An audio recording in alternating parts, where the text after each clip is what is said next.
my lady bosses.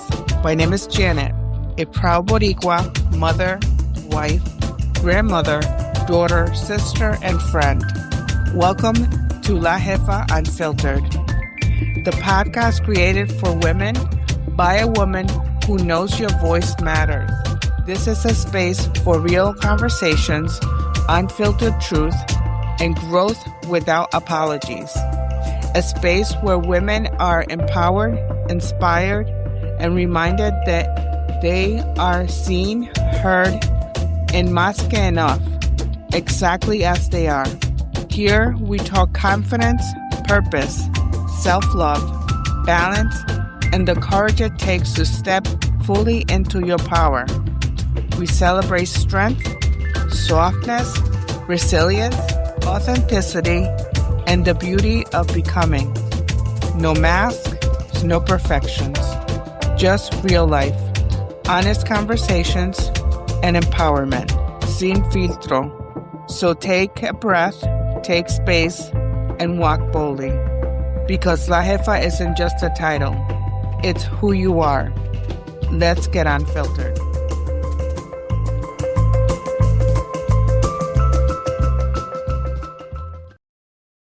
Hola, hola, mi jefas. Hello, my lady bosses. Welcome back to another episode of La Jefa Unfiltered. I am your host, Janet, and as always, I am so grateful you're here spending a little part of your day with me. If you've been listening these past few weeks, you know we've been on a healing journey together. We talked about romanticizing your healing era, creating routines that nurture you instead of draining you. Then we talked about the power of saying no, because healing often begins with protecting yourself and your peace. Last week, we gave ourselves permission to rediscover who we are, especially after life, relationships, motherhood, career. Today, we're continuing that conversation because healing isn't something you check off as a list. It's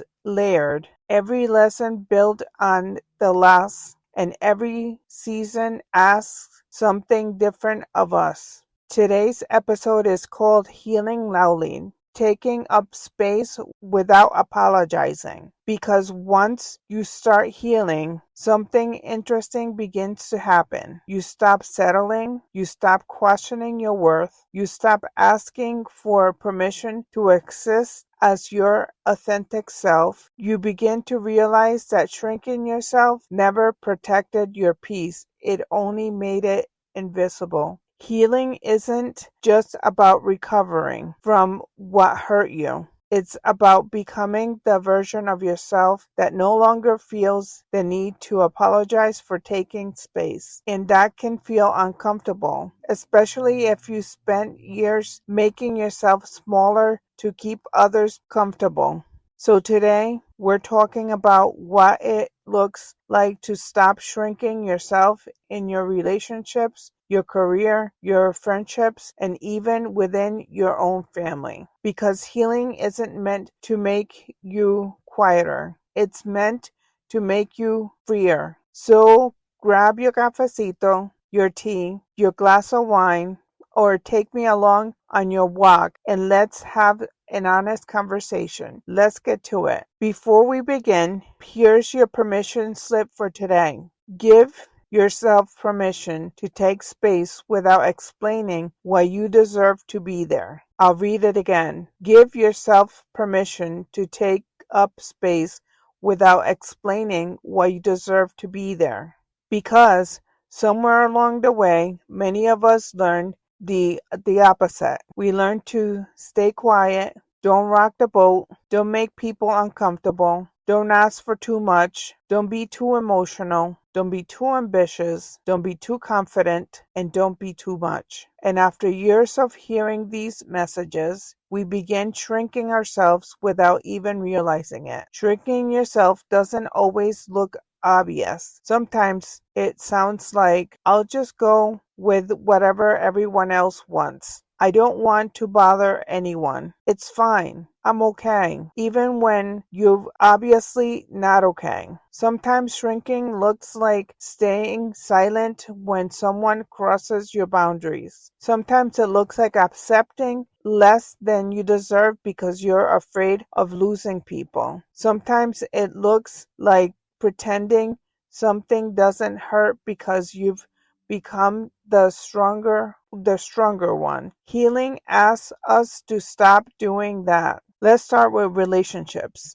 Have you ever found yourself becoming someone different just to keep someone comfortable? You stop speaking your mind. You stop sharing your dreams. You stop experiencing your needs. You become easier to love. At least that's what you think. But here's what happens. The more you shrink, the less people actually know who you are. They're loving a version of you that survives, not the version that thrives. Healthy love doesn't require you to disappear. Real love makes rooms for your voice, your opinions, your boundaries, and your growth. If someone only loves the small version of you, they may not know the real you at all. Let's talk about work. How many brilliant people stay quiet in meetings because they're afraid they sound stupid? How many women apologize before asking a question? How many people refuse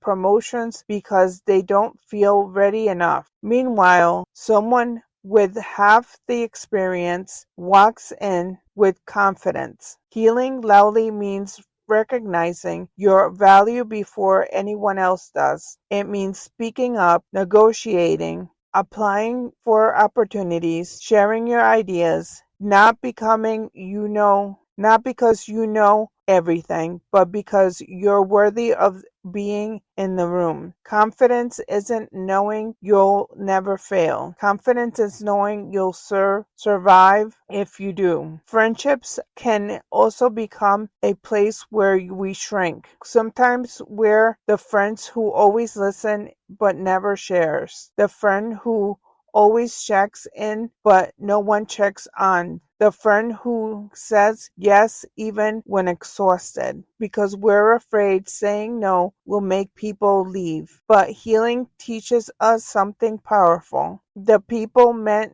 for your life won't disappear because you created healthy boundaries. Healthy friendships survive honesty. In fact, they become stronger because of it. Now let's talk about the hard one.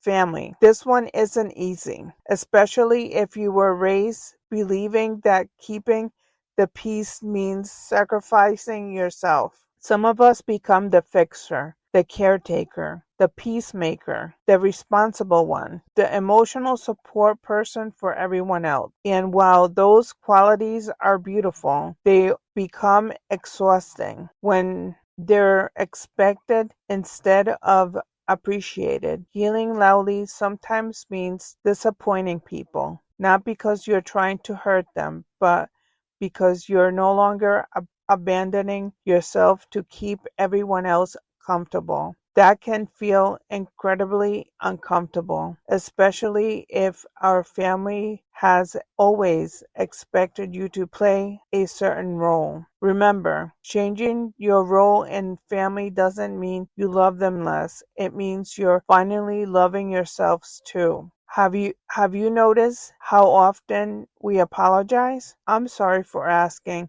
I'm sorry for texting. I'm sorry for taking your time. I'm sorry for crying. I'm sorry for existing. What if we replace those apologies with gratitude? Instead of sorry, I'm late, try thank you for waiting. Instead of sorry for bothering you, try thank you for your time. Language matters. The way we speak to others often reflect the way we speak to ourselves. Some people think healing should make you smaller, more agreeable, less emotional. I disagree. Healing often makes you louder, not louder in volume, louder in truth. You finally say, that hurt me.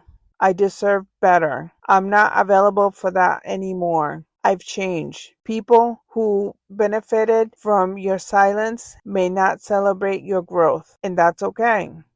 Your healing isn't meant to make everyone comfortable. It's meant to make you free. Can we normalize something? Being passionate isn't too much. Being emotional isn't too much. Having dreams isn't too much. Setting boundaries isn't too much. Needing rest isn't too much. Wanting respect isn't too much. The people who tell you you're too much may simply be uncomfortable with someone who no longer settles for less. Healing loudly might look like applying for the job, starting the business, ending the unhealthy relationship, going back to school, starting therapy, taking the trip, speaking up in meetings, wearing the outfit, laughing out loud, resting without guilt, choosing yourself. It's not about becoming someone else. It's about becoming more of who you've always been. I've learned that healing isn't about becoming fearless. It's about deciding that your peace matters more than people's opinion. I've learned that every time we choose authenticity over approval, we become a little freer, and freedom is contagious. When one person starts taking up space, it gives everyone else permission to do the same. Maybe that's why you're listening today. Maybe this episode is your reminder that you've spent enough years making yourself small. Maybe it's time. Maybe today is the day you stop apologizing for existing. This week's challenge is simple. Catch yourself every time you shrink. Every apology that isn't necessary. Every moment you stay silent when you want to speak. Every time you minimize your accomplishments. Pause, take a breath, and ask yourself, what would the healed version of me do? Then try that instead, one moment at a time. If today's episode spoke to you, share it with someone who needs the reminder that they don't have to earn the right to exist fully. And if you're on your own healing journey, remember this. You're not too loud. You're not too emotional. You're not too ambitious. You're not too much. You are simply outgrowing the version you were that believe you are simply outgrowing the version of yourself that believed shrinking was the price of being loved. Healing isn't about becoming quieter. It's about becoming fully yourself. Thank you so much for spending this time with me. Until next time, keep healing, keep growing, keep choosing yourself, and remember, you were never meant to fit into spaces that require you to disappear. This is La Jefa Unfiltered, and I'll see you next time.